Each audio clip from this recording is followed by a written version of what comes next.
The Kite Runner. The Kite Runner, Chapter 17. Rahim Khan slowly uncrossed his legs and leaned against the bare wall in the wary, deliberate way of a man whose every movement triggers spikes of pain. Outside, a donkey was braying, and someone was shouting something in Urdu. The sun was beginning to set, glittering red through the cracks between the ramshackle buildings. It hit me again, the enormity of what I had done that winter and that following summer. The names rang in my head: Hassan, Sohrab, Ali, Faranza, and Sanubar. Hearing Rahim Khan speak Ali's name was like finding an old, dusty music box that hadn't been opened in years. The melody began to play immediately. "Who did you eat today, Balabaloo? Who did you eat, you slant-eyed Babaloo?" I tried to conjure Ali's frozen face to really see his tranquil eyes, but time can be a greedy thing. Sometimes it steals all the details for itself. "Is Hassan still in the house now?" I asked. Rahim Khan raised the teacup to his parched lips and took a sip. He then fished an envelope from his breast pocket of his vest and handed it to me. "For you." I tore the sealed envelope. Inside I found a Polaroid photograph and a folded letter. I stared at the photograph for a full minute. A tall man dressed in a white turban and a green striped chaupan stood with a little boy in front of a set of wrought iron gates. Sunlight slanted in from the left, casting a shadow on half of his rotund face. He was squinting and smiling at the camera, showing a pair of missing front teeth. Even in this blurry Polaroid, the man in the chaupan exuded a sense of self-assuredness, of ease. It was in the way he stood, his feet slightly apart, his arms comfortably crossed at his chest, his head tilted a little toward the sun. Mostly, it was the way he smiled. Looking at the photo, one might have concluded that this man, who thought the world had been good to him, Rahim Khan was right. I would have recognized him if I had bumped into him on the street. The little boy stood barefoot, one arm wrapped around the man's thigh, his shaved head resting against his father's hip. He too was grinning and squinting. I unfolded the letter. It was written in Farsi. No dots were omitted, no crosses forgotten, no words blurred together. The handwriting was almost childlike in its neatness. I began to read. "In the name of Allah, the most beneficent, the most merciful, Amir Aga, with my deepest respects. Faranzana Jan, Sohrab and I pray that this latest letter finds you in good health and in the light of Allah's good graces. Please offer my warmest thanks to Rahim Khan Sahib for carrying it to you. I am hopeful that one day I will hold one of your letters in my hands and read of your life in America. Perhaps a photograph of you will even grace our eyes. I have told much about you to Farzana Jan and Sohrab, about us growing up together and playing games and running in the streets. They laugh at the stories of all the mischief you and I used to cause.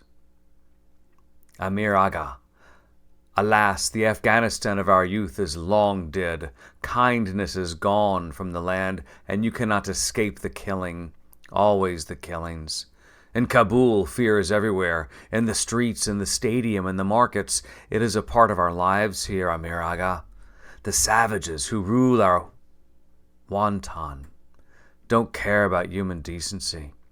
The other day, I accompanied Farzana Jan to the bazaar to buy some potatoes and naan. She asked the vendor how much the potatoes cost, and he did not hear her. I think he had a deaf ear. So she asked louder, and suddenly a young talib ran over and hit her on the thighs with his wooden stick. He struck her so hard she fell down. He was screaming at her and cursing and saying the Ministry of Vice and Virtue does not allow women to speak loudly. She had a large purple bruise on her leg for days. But what could I do except stand and watch my wife get beaten?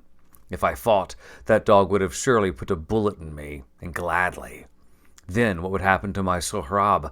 The streets are full enough already of hungry orphans, and every day I thank Allah that I am alive, not because I fear death, but because my wife has a husband, and my son is not an orphan.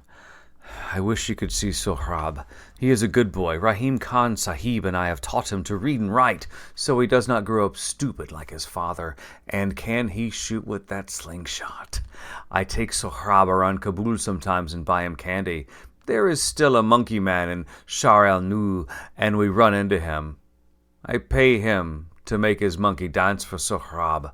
You should see how he laughs. The two of us often walk up the cemetery on the hill. Do you remember how we used to sit under the pomegranate tree there and read from the Shahnamaha? The droughts have dried the hill, and the tree hasn't borne fruit in years, but Sohrab and I still sit under its shade, and I read to him from the Shahnamaha. It is not necessary to tell you that his favorite part is the one with his namesake, Rostam and Sohrab. Soon he will be able to read from the book himself. I am a very proud and very lucky father. Amir Aga, Rahim Khan Sahib is quite ill. He coughs all day and I see blood on his sleeve when he wipes his mouth. He has lost much weight. I wish he would eat a little of the shawra and rice that Farzana Jan cooks for him, but he only takes a bite or two, and even that, I think, is out of courtesy to Farzana Jan. I am so worried about this dear man. I pray for him every day. He is leaving for Pakistan in a few days to consult some doctors there, and inshallah he will return with good news, but in my heart I fear for him. Farzana Jan and I have told little Sohrab that Rahim Khan Sahib is going to be well. What can we do? He is only 10 and he adores Rahim Khan Sahib. They have grown so close to one another. Rahim Khan Sahib used to take him to the bazaar for balloons and biscuits, but he is too weak for that now. I have been dreaming a lot lately, Amir Aga. Some of them are nightmares, like hanged corpses rotting in soccer fields with bloodied grass. I wake up from those short of breath and sweaty. Mostly, though, I dream of good things, and praise Allah for that. I dream that Rahim Khan Sahib will be well. I dream that my son will grow up to be a good person, a free person, and an important person. I dream that laola flowers will bloom in the streets of Kabul again, and rhubarb music will play in the samovar houses, and kites will fly in the skies, and I dream that someday you will return to Kabul to revisit the land of our childhood. If you do, you will find an old, faithful friend waiting for you. May Allah be with you always. Hassan. I read the letter twice. I folded the note and looked at the photograph for another minute. I pocketed both. How is he? I asked. The letter was written 6 months ago. A few days before I left for Peshawar, Rahim Khan said. I took the Polaroid the day before I left. A month after I arrived in Peshawar, I received a telephone call from one of the neighbors in Kabul. He told me this story. Soon after I took leave, a rumor spread that a Hazara family was living alone in the big house in Wazir Akbar Khan, or so the Taliban claim. A pair of Talib officials came to investigate and interrogated Hassan. They accused him of lying when Hassan told them he was living with me, even though many of the neighbors, including the one who called me, supported Hassan's story. The Talibs said that he was a liar and a thief like all Hazaras, and ordered him to get his family out of the house by sundown. Hassan protested, but my neighbor said the Talibs were looking at the big house like, how did he say it? Yes, like wolves looking at a flock of sheep. They told Hassan they would be moving in to supposedly keep it safe until I return. Hassan protested again, so they took him to the street. No, I breathed, and ordered him to kneel. Oh God, no. And shot him in the back of the head. No. Farzana came screaming and attacked them. No. Shot her, too. Self-defense, they claimed later. But all I could manage was to whisper, no, no, no, over and over.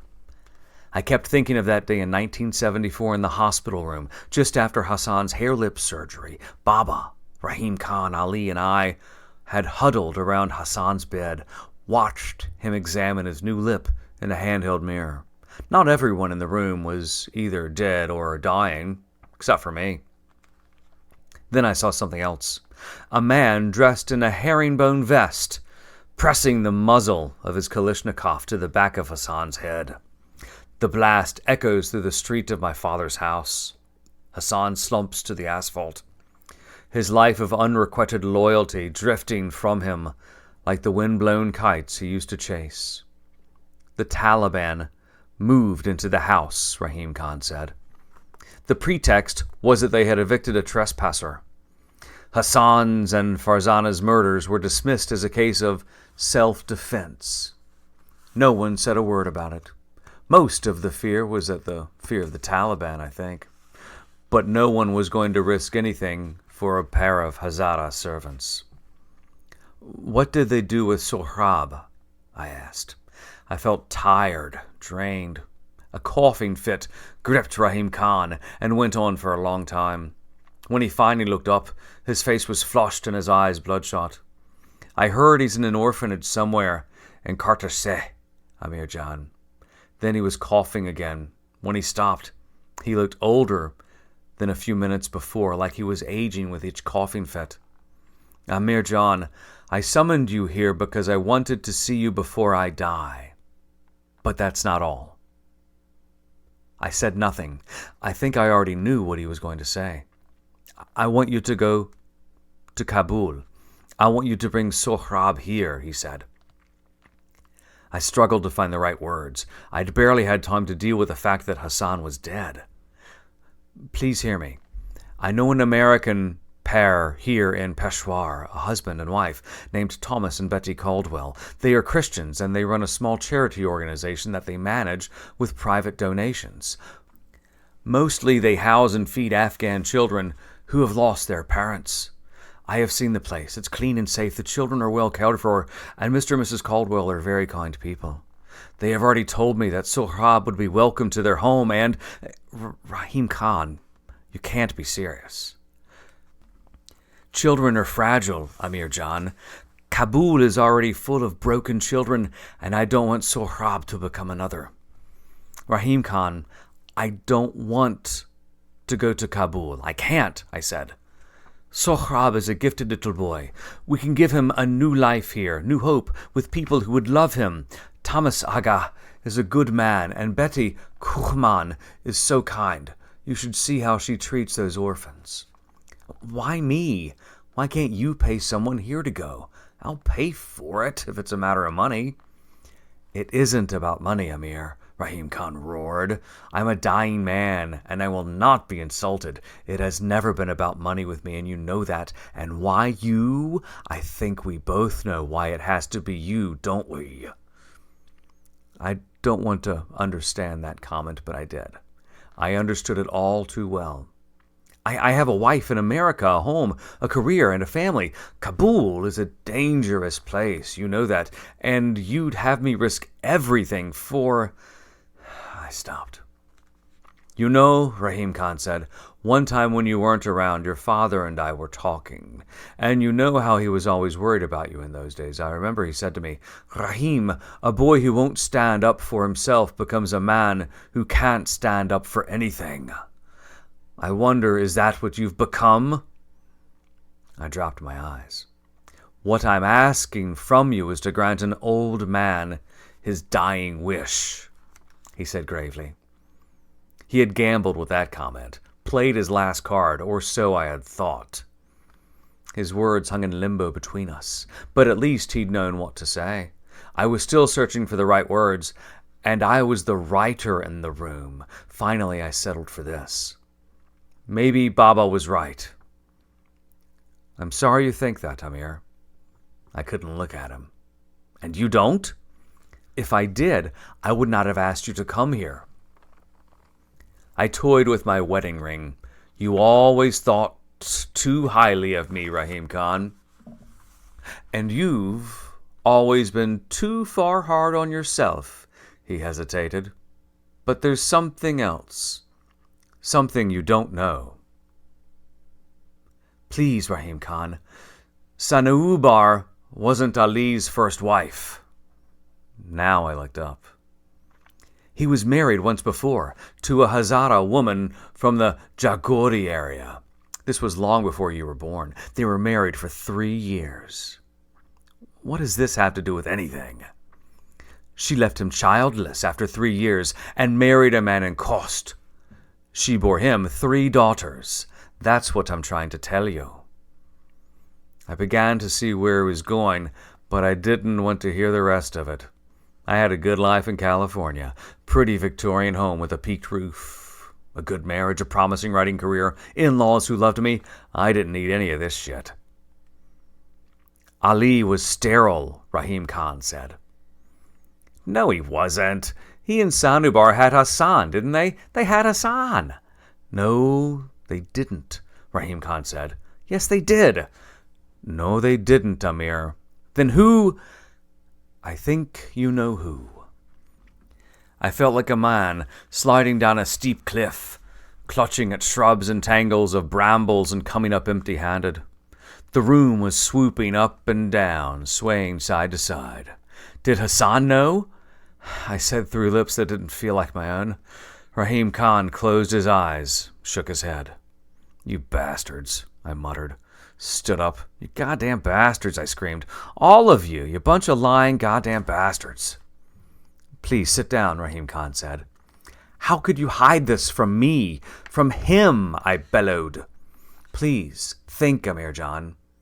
It was a shameful situation. People would talk. All that a man had back then, all that he was his honor, his name, and if people talked, we couldn't tell anyone. Surely you can see that.